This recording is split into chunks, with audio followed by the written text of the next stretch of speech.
Hello guys, and welcome back to my channel. Background may look a bit different because we are going to do the first episode of Megan's Movie Moments. Today we are going to be talking about the Oscar nominated movies that I have currently watched. I will go over with you the different awards that these movies have won and what I think should win come Oscar time. My hope is to watch all of these movies before the Oscars premiere. But yeah, let's get started.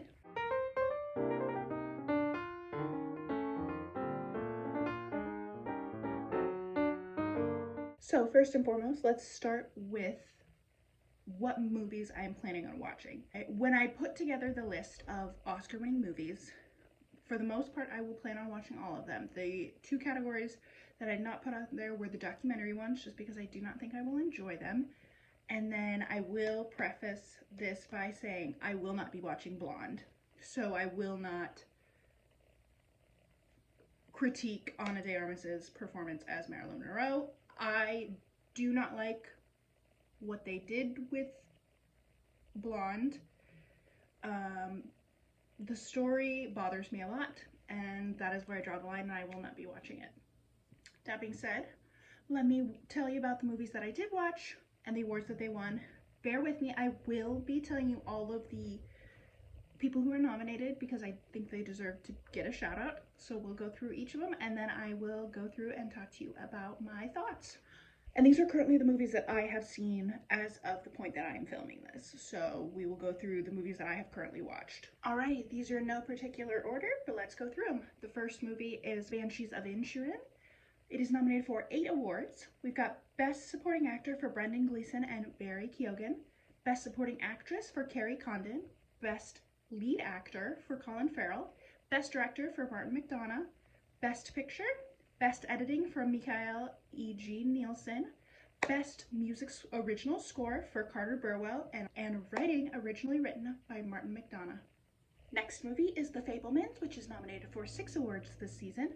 Best Supporting Actor for Judd Hirsch, Best Actress Michelle Williams, Best Director Steven Spielberg, Best Picture, Best Musical Original Score by John Williams, and Writing originally written by Steven Spielberg and Tony Kushner. Next, we have Everything Everywhere All at Once, which is nominated for 10 awards this season. We've got Best Supporting Actor by Ke Huy Quan, Best Supporting Actress Jamie Lee Curtis and Stephanie Hsu, Best Actress Michelle Yeoh, Best Director Daniel Kwan and Daniel Scheinert, Best Picture, Best Costume Design by Shirley Kyoto, Best Film Editing by Paul Rogers, Best Original Score by Sun Lux, Best Original Song, This Is Life, music by Ryan Lott, David Byrne, and Mitsuki, lyrics by Ryan Lott and David Byrne, written originally by Daniel Kwan and Daniel Scheinert.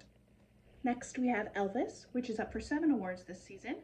Best Lead Actor Austin Butler, Best Picture, Cinematography Mandy Walker, Best Costume Design Catherine Martin, Editing Matt Villa and Jonathan Redman, Makeup and Hairstyling Mark Coulier, Jason Baird, and Aldo Signoretti, Sound David Lee, Wayne Pashley, Andy Nielsen, and Michael Keller. The Batman is nominated for 3 awards this season. Makeup and Hairstyling Naomi Dunn, Mike Marino, and Mike Fontaine, Sound Stuart Wilson, William Files, Douglas Murray, and Andy Nelson, and Visual Effects Dan Lemon, Russell Earl, Anders Langlands, and Dominic Tuohy. Finally, we have The Glass Onion, which is nominated for 1 award this season, and that is Best Adapted Screenplay by Ryan Johnson. So, as you can see, currently I have watched 6 of the Oscar-nominated films.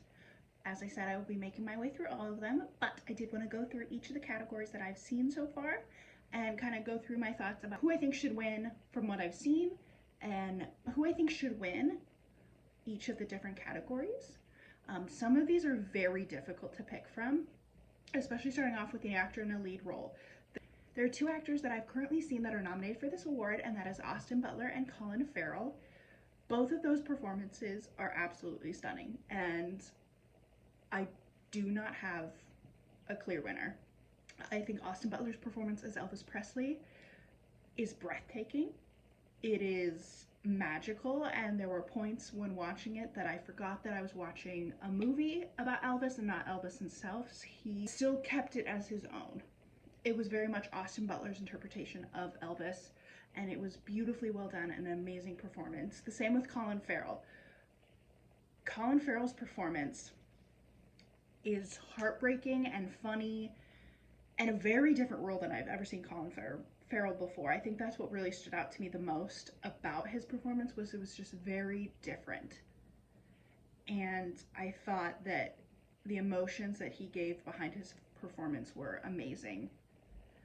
But between the two of them, I do not have a clear winner. I think it could go to either of them. They were amazing performances. Next, moving on to actor in a supporting role, there are 3 actors in this category that I have currently seen their performances in: Brendan Gleeson, Barry Keoghan, and Kiwi Kwan. I loved both Brendan Gleeson and Barry Keoghan's performances in The Banshees of Inisherin, but Kiwi Kwan in Everything Everywhere All at Once is the clear winner for me. His character in that was the fact that he was playing not just one character, but multiple different facets of that character in whatever universe they are currently in. He does a phenomenal job of making that character heartbreaking and sad, but funny and sweet and suave and action hero. Across the board, one of the best performances I've seen this entire season. The next category is actress in a leading role. I have seen 2 performances in this category, and that is Michelle Williams and Michelle Yeoh. I went in, before I watched The Fabelmans, I went in believing that Michelle Yeoh should be the one to win, absolutely. Because her performance in Everything Everywhere All at Once is stunning. Again, the depth and the different facets of the character that she plays, one of the best performances not only that I've seen this year, but probably ever. Michelle Yeoh absolutely knocked it out of the park. Michelle Williams in The Fabelmans was also amazing. I still think the award should go to Michelle Yeoh, but if you've not seen The Fabelmans, you must see it, and Michelle Williams' performance is stunning. Next, we have actress in a supporting role. I have seen 3 performances that are nominated for this award. That is Carrie Condon for The Banshees of Inisherin, Jamie Lee Curtis, and Stephanie Hsu for Everything Everywhere All at Once. I was so happy when Jamie Lee Curtis got nominated for any award that she's been nominated this season. I have always loved Jamie Lee Curtis, and I've always thought that she's a very underrated actor. Her performance in Everything Everywhere All at Once is hysterical and also heartwarming, and there are moments where you can feel 4 different things about her character all at once. And the way that she portrays them is, even though there are moments when her character is very silly, she never portrays it in like a slapsticky, silly kind of way. I just thought it was a very good performance by her. Carrie Condon also does an amazing job in The Banshees of Inisherin. She's also, her character in that movie is so sad, but she has such a strength to her. You feel bad for the situation she has been placed in, but you don't feel bad for the character because you know she is strong and you know that she is going to survive whatever is thrown at her. That being said, I think the winner of this category should be Stephanie Hsu, because her performance, again, I'll say this again, I've said it for the past 2 actors who have been nominated for this movie, probably one of the best performances of the year. She, again, because of the context of this movie and the fact that you are playing the same character but in multiple different universes, we get to see the range that Stephanie Hsu has. Funny to heartbreaking to just everything in between.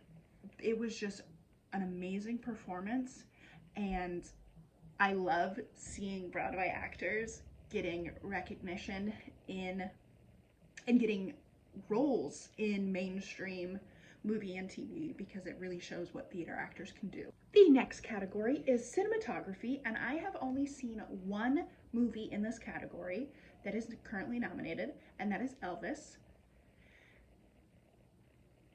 I don't not like the cinematography of Elvis. I thought Elvis was a phenomenal movie, one of my favorites of the year.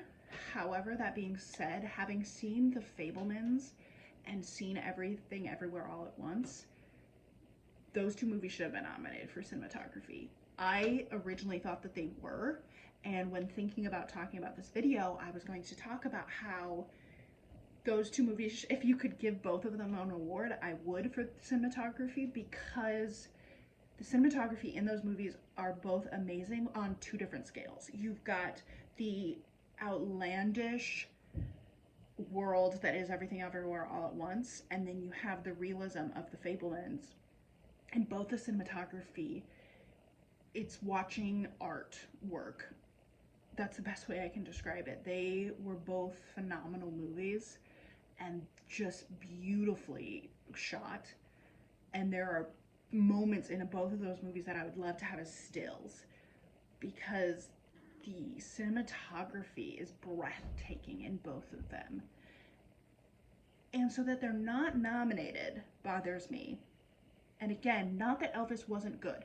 Elvis was very good, and there were definitely moments that I thought were cinematically beautiful. But comparatively to those other two movies, and even the Banshees of Inisherin, even the Batman, I mean, Elvis would just not be high on my list in terms of cinematography. Next is costume design. I've seen two movies on this list for these nominees, and that is Elvis and Everything Everywhere All at Once. Costume design for me, I could see it going either way. Obviously, Elvis, you have the matching of real outfits is a lot of what goes into that, and matching time period and matching the feeling of Elvis. Everything about Elvis mattered. His hair, his clothes, his accessories, everything mattered, and in order to capture that essence, you need to get all of that right. So for that reason, I believe it should definitely win. On the flip side, for Everything Everywhere All at Once, you again have, I've said this with the performances, you've got so many different levels of different universes that you're placed in, and each of those universes have different outfits, and they have to match the universe that you're in and make sense for the universe that you're in. And they did an amazing job doing that. So I could see it going either way for both of those. And again, I haven't seen the other three movies in this category, so that may sway my opinion once I see those, but currently those two are tied. Next, we have Best Directing. I have seen three movies in this category, and that is The Banshees of Inisherin, Everything Everywhere All at Once, and The Fabelmans. For me, it is between Everything Everywhere All at Once and The Fabelmans. Again, going back to cinematography, had Everything Everywhere All at Once or The Fabelmans been nominated for cinematography, I would say one should win for directing and one should win for cinematography. For me, I would sway it with The Fabelmans for cinematography and Everything Everywhere All at Once for directing. That being said, they are not nominated for cinematography, so I really think that they are tied, in my opinion, for directing, because Steven Spielberg and Daniel Kwan and Daniel Scheinert are amazing directors. For film editing, we have three different movies that I have seen in this category: Banshees of Inisherin, Elvis, and Everything Everywhere All at Once. I think hands down the winner of this should be Everything Everywhere All at Once.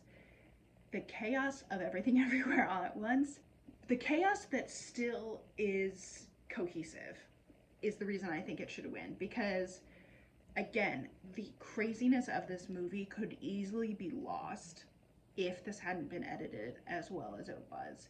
It was smooth, it was cohesive, the chaos became control in a certain way, and the editing of this, it kept you engaged. There was never a slow moment. Everything about this movie kept you engaged, kept you focused, and still, even with everything that weird that was happening in the movie, you still understood what was going on. Makeup and hairstylings, I have seen two movies on this list, and that is The Batman and Elvis. Elvis for me is the clear winner. However, that being said, the Colonel's makeup and what they did with to Tom Hanks to make him look like the Colonel bothered me a lot.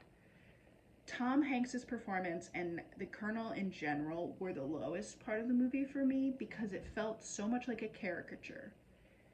And part of that is the way they made him look.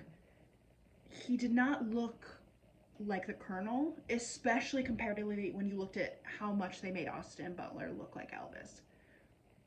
So that's where I really have problems with the makeup and hairstyling. However, I do believe with how they nailed Priscilla and Elvis, this is the clear winner for me. Next we have music, original score. I have seen 3 movies on this list, and that is The Banshees of Inisherin, Everything Everywhere All at Once, and The Fabelmans. Obviously on here we have John Williams, who is probably one of the greatest composers for film of all time. The movies on this list I thought had amazing music, and music for me in a movie is very important. When I was in college, my study playlist was just movie scores, and there were movie scores like the Finding Nemo movie score. I cry every time I put that on. It just like instantaneously makes me cry. Or Ratatouille, the movie score for Ratatouille, beautiful. So movie scores are very important to me, and I love John Williams. But that being said, the music for The Banshees of Inisherin was so good, and it encapsulated the feeling of Ireland, and a lot of the breathtaking beauty of that movie was the feeling of being on that island and being in Ireland and being in this small town, and the music really set that in place for me. So that is the winner of this category for me. Next on the list is production design, which I, for some reason, left out on my list before, so I'll go over that with you. The 2 movies I've seen are Elvis and The Fabelmans. The production design for Elvis is Catherine Martin and Karen Murphy. Set decoration, Bev Dunn. The Fabelmans, production design is Rick Carter. Set decoration, Karen O'Hara. Both of those are interesting because they are not period pieces, but they are supposed to be more historically accurate. Because The Fabelmans is based off of Steven Spielberg's life, there are real places that we can associate with where they are, and the same with Elvis, obviously.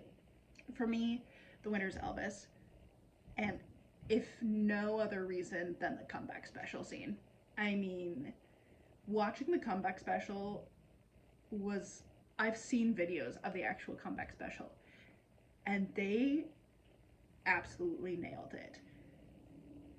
If you've ever seen Bohemian Rhapsody and the ending bit at Live Aid, it had the same feeling for me as that. Elvis is the winner for me, although the Fabelmans set designs were also beautiful. I also want to know, I need to do more research into this, but there's a shot towards the very end of the movie in the high school, and I swear it looks like the Back to the Future high school. Which would be very cool. Next we have sound. I have 2 movies that I've seen from this category, and that is The Batman and Elvis.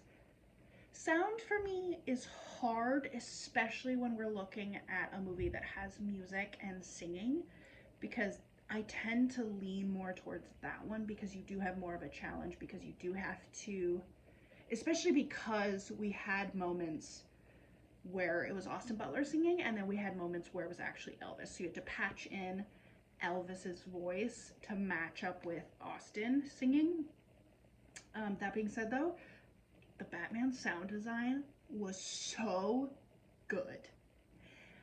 And I don't know if this would fall under the sound design category, but the sound of the Batmobile just sent goosebumps all over. It was beautiful, it was horrifying, it was menacing, and I loved it.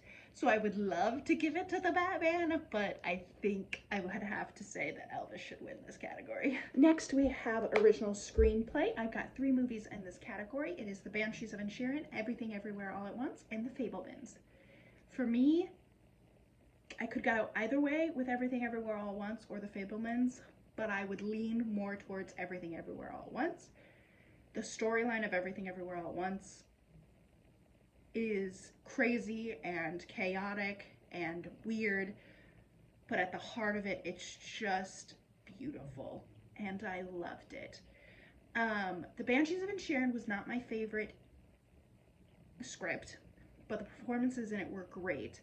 Fabelmans, the script was amazing, and the performances were amazing, but I would lean more towards Everything Everywhere All at Once. All right, the last category I have on my list currently is Best Picture. I have 4 movies that I've seen from this category: Banshees of Inisherin, Elvis, Everything Everywhere All at Once, and The Fabelmans.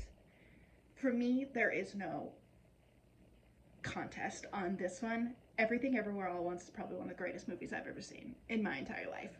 Across the board, performances, directing, cinematography, costumes, sound, music, beautiful. I don't even have enough words to describe how amazing this movie is and why it should win Best Picture, but it is phenomenal. And that being said, I think Elvis and The Fabelmans are also some of the best movies I've seen this year, specifically also on my list of best movies of all time. Everything Everywhere All at Once still takes the cake for all of it. It is beyond beautiful. It is stunning. Alrighty guys, there are a few awards that I did not go over because I've either not seen any of the movies in that category, or there's only one that I've seen so far, so it's not really worth talking because I can't really debate it. But I hope you enjoyed that video. Like I said, as I watch more movies, I will continue to update you, and then once we get to the actual Oscar time, I will give you my reactions and we can talk about it more. But let me know what you guys think. Have you seen any of the movies this year? Are there any movies that didn't get nominated, or any performances that didn't get nominated that you think should have? For me, the one thing that I will say about this year's Oscars, I think we missed out on a golden opportunity for 2 performances to be nominated, whether that be for the Oscars or just nominated in general. But Gabriel LaBelle's and Julia Butters' performance in The Fabelmans is some of the best performances in that movie. I mean, they both knocked it out of the park, and I don't know what it is about award shows and the Academy and just all of that has such a problem nominating younger kids. But it was the same way I felt about Jojo Rabbit. That kid should have been nominated for an Oscar. I mean, there have been plenty of performances not with children that don't get enough recognition. So I think we need to look at kids, especially because they're kids. I mean, you have actors, like, don't get me wrong, you have actors who do great performances and have always given great performances, and they get nominated for awards consistently, which they should. But you have kids who these are their first performances, and they are breathtaking. They are better than some actors that I've seen ever, and they don't get the recognition that they deserve. And I don't know if it is because of their age or why we have such an aversion to nominating younger performers for their performances. But I think it's something we should look into more and we should fix. But if you had not seen any of the movies on my list that I've talked about, you should definitely go watch them, because every movie on my list so far that have been nominated are great movies, and they're beautiful and they're stunning and they are emotional. I mean, I was bawling at 2 movies, but they're just great performances, wonderful acting, hard work from everybody involved. Always show your love for all the people involved, not just the actors that we see on screen, but everyone behind the scenes, everyone who works their butts off to get these movies made. But thank you guys for watching. If you enjoyed this video, give it a like, consider subscribing to see more videos like this, and I'll catch you guys in the next one. Thanks, bye.